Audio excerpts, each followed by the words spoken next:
Come on. Good afternoon, hello, and welcome to the OMNI Coalition News Show, aka TOCNS. This show is an amalgam of strange, weird, bizarre, off-the-wall, and otherwise things you don't normally see anymore from most news sources these days. During a time of political overabundance and divisiveness, we present you with more unifying topics to discuss for the most part.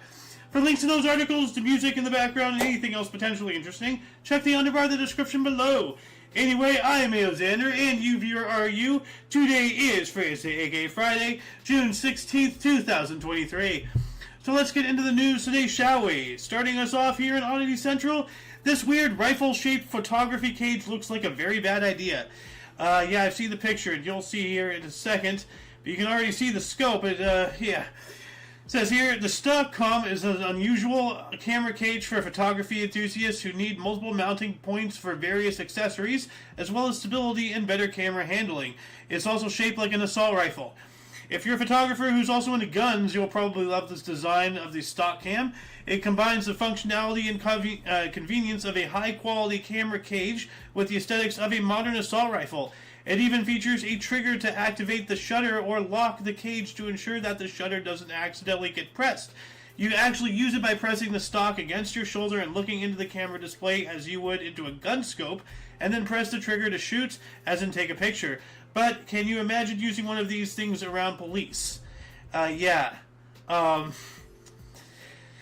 pretty sure they won't much be too enthused about that. Yeah, that looks like a gun with a very high-powered scope. Like, I mean, when you stare at it, you can tell that there's no barrel and everything, but then it might be a snub nose. Not entirely sure, but yeah, that's a very not not good. Unless you're out with a hunting party and you just have a you know that and like, oh, I'm one of the hunters too. Look at me. I don't know. Anyway, let's move on up here. More from Oddity Central. Rare condition makes 23-year-old man look like 13-year-old boy. 23-year-old Luis Augusto Marquero Marquez stopped growing after undergoing a surgical procedure to remove a very rare and aggressive tumor. Today he looks like a 13-year-old boy. Luis, who is better known as Guto in his native city of Passo Fundo in southern Brazil, had a perfectly normal life until the age of 7, when he started experiencing excruciating headaches that began manifesting more frequently as time passed. None of the doctors his parents took him could diagnose his condition correctly, and the headache started affecting his school activity and his daily life. Some claimed that it was just a virus, while others said it was a psychological condition, or that he was just making everything up because he was lazy. It was only after the boy suffered a seizure that he was taken to the city hospital, where the real cases of his headaches were finally revealed, or real causes. Guto was diagnosed with craniopharyngioma, an ultra-rare type of brain tumor that affects about 1 in every million people. Doctors told the boy's aunt they would have to operate on him to remove part of the tumor, or he would die in a matter of days. However, the surgery itself posed many risks, as the tumor's location meant that Luis could lose his ability to walk, talk, or move his eyes, and his growth could be affected. In the end, the family decided to take the risk and save the boy's life. After the operation, Guto was placed in a glass room where he was monitored around the clock because the doctors wanted to see if he would suffer any seizures or display any unusual symptoms. Luckily, he recovered perfectly, but after performing a series of tests, doctors delivered some grim news. During the operation, Guto's pituitary gland had been affected, and he would most likely stop growing normally at some point. It could be within a year or 2 or 3, no one can tell for sure. He stopped growing around the time he turned 12, and today at the age of 23, he still looks at least a decade younger. So that sucks. You know, but yeah, well, 13 años, 23 años. I guess that's years. Man, but hey, at least he survived. You know, like, but yeah. Anyway, let's move on up here. More from Oddity Central. Shockwave, the fastest jet engine-powered truck ever made.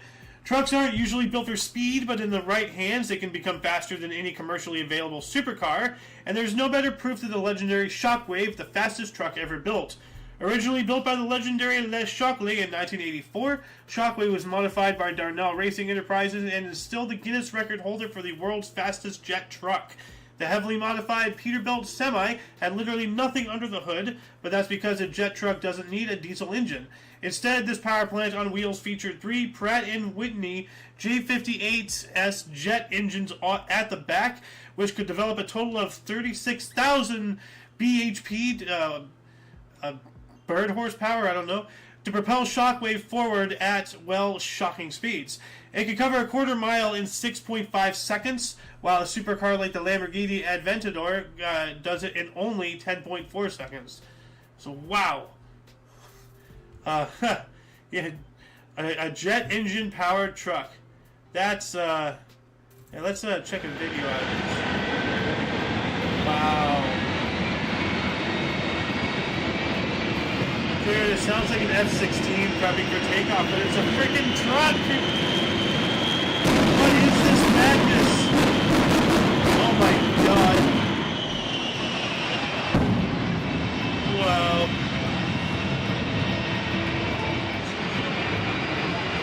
God bless America. Wow. Anyway, let's move on up here. What else do we have? This colossal apartment building is home to around 20,000 people. Is my music still playing? Yes, it is. Good. The Regent International Apartment Building in Hangzhou, China, is famous for having a number of inhabitants comparable to a small town, around 20,000 people. Located in Quanjiang Century City, Hangzhou's central business district, the S-shaped Regent International was originally designed as a luxury hotel, but was subsequently converted into a colossal apartment building, with the rooms turned into thousands of high-end residential apartments. The impressive building is 206 meters tall and has 36 to 39 floors, depending on what side of it you're on. And as any self-contained community, features a variety of amenities and businesses like a giant food court for its tens of thousands of inhabitants, as well as swimming pools, barbershops, nail salons, medium-sized supermarkets, and internet cafes. You can find anything you need in the building, so technically you don't even need to go outside. And that is actually disturbingly, horrifying. 15-minute city right there, guys. Like, why leave the chicken coop? Like, the doors are open, but everything you want and need is right there, so just stay in the prison, you know? Yikes. Absolutely terrifying. And of course it's in China. The model for the New World Order. Anyway, moving on up. More, actually from UPI here. Florida man's Dalmatian collection breaks world record. Well, I'll be doggone. A Florida man with a particular love of one specific dog breed earned a Guinness World Record for the largest collection of Dalmatian-related items with 1,152 pieces. Scott Erbsey of Fort Lauderdale said his collection began with a Dalmatian lab, and his parents bought him when he was just a baby in 1954, and his love of the dog breed really took off a few years later when he started to idolize firefighters. Quote, my parents brought home a 1963 located in, my parents bought a home in 1963 located in Silver Spring, Maryland, fortunately across the street from the volunteer fire station. Arabelle told Guinness World Records, the alerting siren would blow and I would run to the firehouse, answer the phone, and open the doors for the arriving firefighters. End quotes. Well, that's cool. And then he became a firefighter himself as a teenager when he became 16. That's awesome. So, I mean, that's a lot of Dalmatian paraphernalia right there. So, but yeah, like as usual, like for further reading on this subject, any others before and after, like links to all these articles are in the underbar of the description below. And here we go, more from UPI. Korean convenience stores selling gold bars and vending machines. Oh, what? The popularity of gold bars is surging at convenience stores around South Korea as the value appreciates amid strong inflationary pressure across the globe. GS Retail confirmed Friday that sales of gold bars at its convenience stores totaled $19 million in the past 9 months, ending in May. The gold bars dispensed through vending machines were introduced last September at 5 of its stores. The machines offer 5 sizes, weighing from 0.13 ounces to 1.3 ounces. Prices fluctuate daily in keeping with the international valuation for gold, according to GS Retail, which operates more than 10,000 convenience stores all over South Korea. So that's really interesting. You just go to a convenience store and buy a gold bar from a vending machine. Like, now, I hope those vending machines are like secure as all hell, because that's worth even more than normal like vending machines just with cash. Just straight up gold bars in there. But that's cool. Like, that's really cool. I got to go to South Korea and stock up on gold here. Anyway, let's move on up. More from UPI. Missouri hotel agreed to honor 40-year-old gift certificate. Good. You know, you make the coupon, honor it. You know, the expiration dates are just so lame. Such a cop-out. A Kansas City, Missouri hotel has agreed to honor a 40-year-old gift certificate found by a local couple in their wedding album. Tim and Melinda O'Brien said they spent their wedding night in 1983 at the old Muabaha Hotel. The couple, preparing to celebrate their 40th anniversary on June 25th, said they recently found a 40-year-old gift certificate to the hotel. Pardon me. So that's pretty cool. So the hotel said it will honor the 40-year-old gift certificate, which states that the bearer can use it in any year of the month with their wedding anniversary to stay at the same price as their wedding night, in this case, $38! Wow! Dude, that's cool. That's really cool. Just the concept of that coupon itself, you know, drum up repeat business, give them a discount, you know, but to honor it 40 years later, that is really, really cool. And if I had the money, I'd love to go and stay at this place just to give them a little bit of business. They deserve it. Really, really, really awesome. Let's move on up here. And actually, I wonder if I have any comments. I do. Should make it orange or some other color to differentiate. What are you talking about? Anyway. Let's see here. More from UPI. Sri Lanka doctors remove 5.26 inch, 1.76 pound kidney stone from patient. Yikes! And as you can see here, he's holding it. That thing looks like the size of an onion. They removed an onion from this guy. That's horrifying. Surgeons at a hospital in Sri Lanka said a patient underwent surgery to remove a massive kidney stone that measured 5.26 inches long and weighed 1.76 pounds. Dr. Kugaz Susasaran and the urological team at Army Hospital in Colombo performed surgery on Kansis Kogudi, 62, to remove the colossal stone from his right kidney. Yikes. This broke the Guinness World Record for the largest kidney stone ever recorded. The previous largest stone, which measured 5.11 inches long, was removed from a patient in India in 2004. So, seeing a recurring theme here. Sri Lanka is somewhere around India, so they gotta start changing their diets out. That's absolutely disgusting and horrifying at the same time. Let's move on up here. What else do we have? More from UPI. California Speedcuber solves 3x3x3 Rubik's Cube in 3.13 seconds. And I actually saw a clip of this the other day. Like, so here we go. They don't start the timer, he's just observing it, looking at the colors, figuring out a plan. And I think he sets it down, they start the timer. Yeah. Yes! Whoa! That's astounding. I don't even need to read this. Like, that sells itself right there. So... but if anybody wants to read it, you know, the link to this is in the underbar, the description. So, you know, please go give this a look. They put in the hard work of making these articles. They deserve the foot traffic. Please go give them a look. Moving on up, more from UPI. First edition of 1984 returned to Oregon Library after 65 years. Nice. That's a museum piece right there. An Oregon library said a copy of George Orwell's 1984 was recently returned 65 years late with an apologetic note from the patron. The Multnomah County Library in Portland said the first edition book was returned recently with a note explaining the now 86-year-old patron had checked the tome out as a Portland State University student. Quote, sorry to be tardy, end quote, the note reads. Age 86, I want to finally clear my conscience. The library said there will be blah, blah, blah, blah, blah. The library said there will be no overdue fees for the tome as the facility is now fine-free. Oh, he lucked out. But man, dude, like a first edition 1984, that is, man, like that's a hard thing to give up. But you know, like salute to you, 86-year-old guy. What's his name? I guess it doesn't say his name. But yeah, like hats off to you, man. That's a hard thing to give up. Like I would have kept it, honestly. Anyway, moving on up, more from UPI. Indian teenager dances for 127 hours to break world record. Ooh. Alright. A 16-year-old girl in India broke a Guinness World Record by dancing for 127 hours with only brief breaks. Surshi Shiruder Jangtap took to the auditorium of her school in the morning of May 29th and kept dancing until the afternoon of June 3rd after 127 hours of moving to the music. So, she was allotted one 5-minute break each hour, which she was allowed to accumulate for longer breaks, which she mostly took late at night. Alright, that's pretty cool. Let's see here. More we got here from NPR. The special ingredient for Mars travel meal prep, astronaut breath. What? The ingredients for space yeast are fairly simple.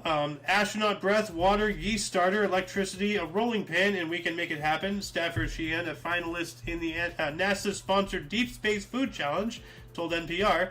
Put air, water, and yeast starter into Sheehan's handy machine.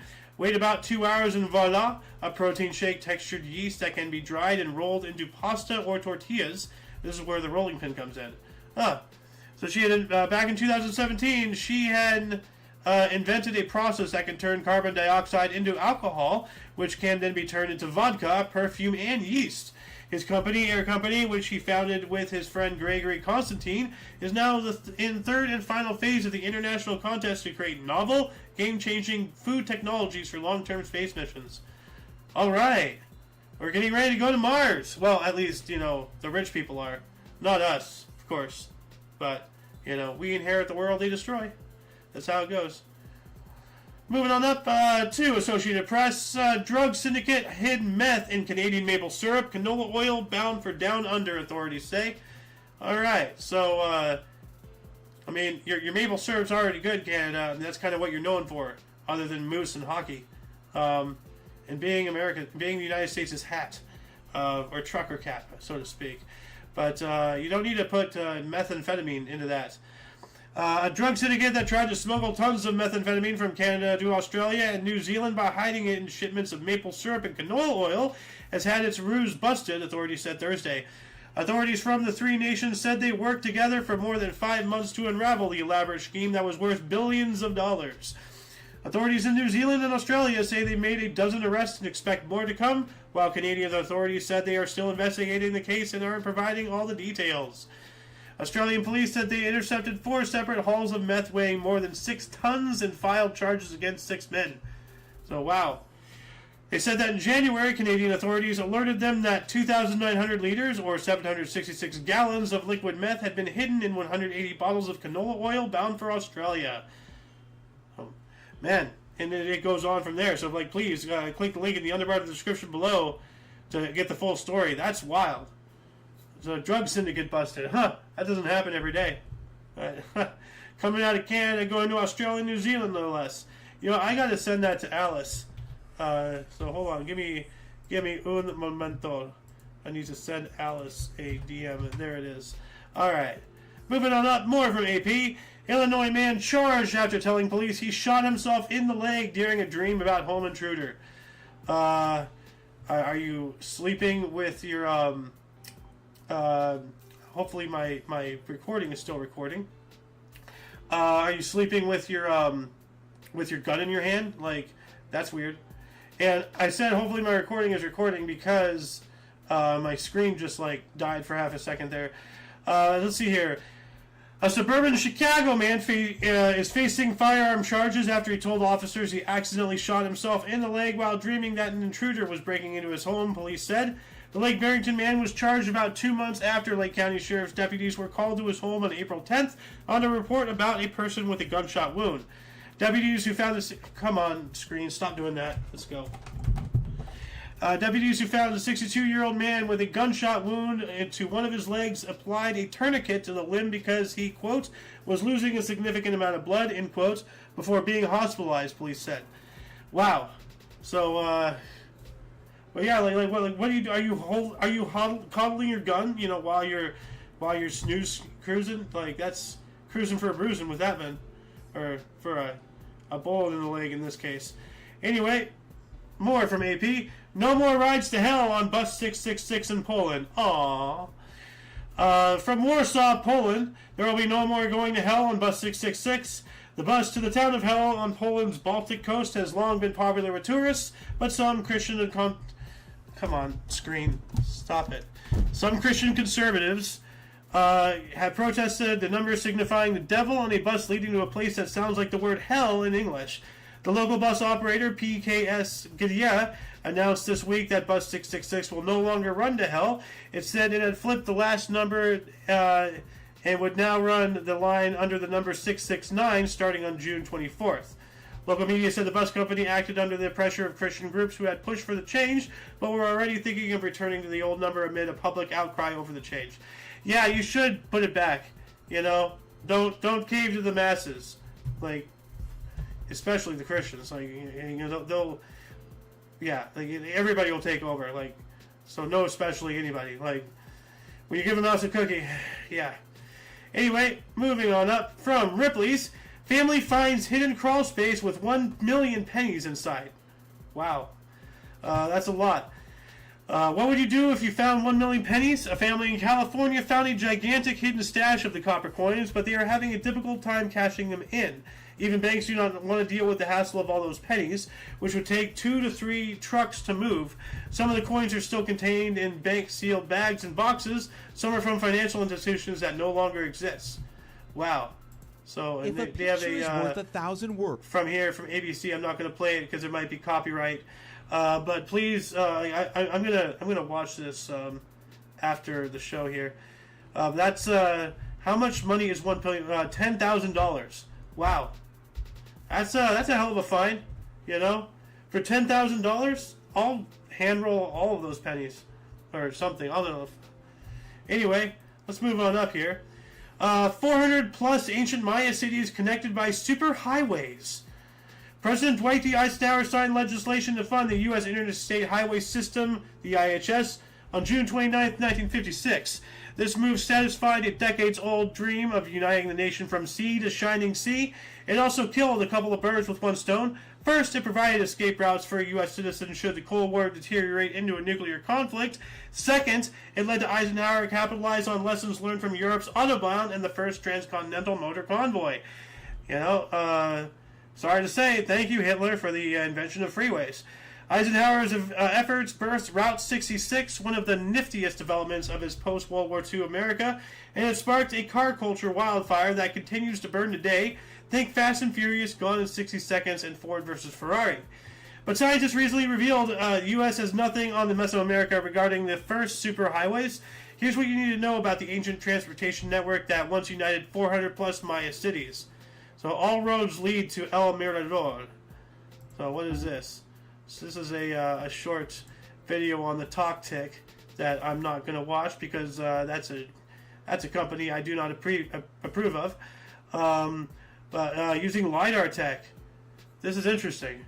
So yeah, once again, like you know, it seems like almost every link, you know, needs some attention from you viewers because this is all some crazy, wacky stuff here. Last but not least here, the incredible story of the students who stole the Stone of Destiny. What? It's almost, picture this, it's almost Christmas, 1950, and while most folks are merely sipping their eggnog at home, poor Glasgow students with a burning passion for Scottish nationalism are about to pull off the heist of the century. To understand how things got to that point, we need to go back a few centuries. Enter the Stone of Destiny, also known as the Stone of Scone, a 336-pound slab of pale pink sandstone that has been used in the coronation of Scottish kings for centuries. Legends about it abound. Perhaps the stone is the biblical Jacob's pillow. Perhaps it was part of the Roman Antonine Wall. Either way, King Edward I stole it from the Scots during the Independent Wars in the 13th century and brought it to the England's Westminster Abbey, where the unassuming block of stone was mounted under an oak coronation chair and, you guessed it, used during the coronation of English monarchs from then on. So then, December 1950, with a team of 4 Scottish students of Ian Hamilton, Kay Matheson, Gavin Vernon, and Alan Stewart, set out to reclaim the stone and bring it back home. So it looks like they stole it, and it looks wasn't an easy task, and on the first night they tried breaking into Westminster Abbey, Hamilton was caught by a security guard who let him off with a warning. The group returned on Christmas Day, and this time it all worked out so well, it was almost like a Hollywood heist movie. After jimmying the Abbey's door open in the middle of the night, the group managed to remove the stone from under the throne, only to have it break in two. Yikes. So, yeah. I want to read more of this after the show. But I don't want to dilly-dally too much on one article. I want to pressure people into going and, giving these people who put in the work, go give them the view. So, that shall conclude the show. Once again, you can check the underbar of the description for any links you may find interesting, including but not limited to all things Omni Coalition. For your dose of different, odd, and unusual news, we stream every Tuesday and Friday at 3 p.m. Pacific Time, which is 4 p.m. Mountain, 5 Central, and 6 Eastern Standard Time, respectively. For all of you and all of us, I'm Eo Xander, and you are you, and until you catch us next Tuesday, or if you're interested in some history, we have a history show every morning at 11 in the morning Pacific Time, and we have the Kick Peanut, a, shoot the shit, whatever goes, talk show style thing. We just have all sorts of whatever topics going on in that. It's fun. Come and join us at the Kick Peanut every Sunday at 3 p.m. Pacific Time. Until next time you see us, until then, don't forget to look right and left at every intersection, rate 5 thumbs, and subscribe. Toodles!